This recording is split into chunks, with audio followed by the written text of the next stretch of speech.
Shooting మొదలు పెట్టుకుని శరవేగంగా చిత్రీకరణ జరుపుకుంటున్న ఈ చిత్రం ఈ ఏడాది ఫస్ట్ హాఫ్లోనే ఆడియన్స్ ముందుకు వచ్చేస్తుందని భావించారు.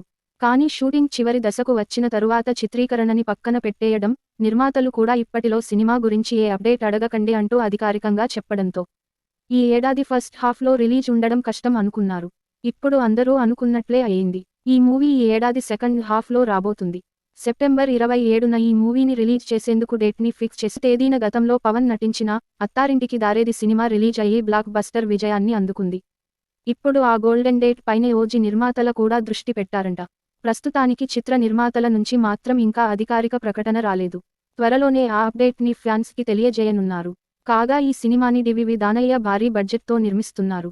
ప్రియాంక మోహన్ హీరోయిన్గా నటిస్తుండగా ఇమ్రాన్ హష్మీ విలన్గా నటిస్తున్నారు. అలాగే తమిళ నటుడు అర్జున్ దాస్, శ్రియా రెడ్డి ముఖ్య పాత్రలు చేస్తున్నారు. తమన్ సంగీతం అందిస్తున్నారు. 90s బ్యాక్ డ్రాప్లో ఈ సినిమా సాగనుంది. ఈ సినిమాలో పవన్ పాత్ర చాలా పవర్ఫుల్గా ఉంటుందని శ్రియా రెడ్డి ఇటీవల ఓ ఇంటర్వ్యూలో చెప్పుకొచ్చారు.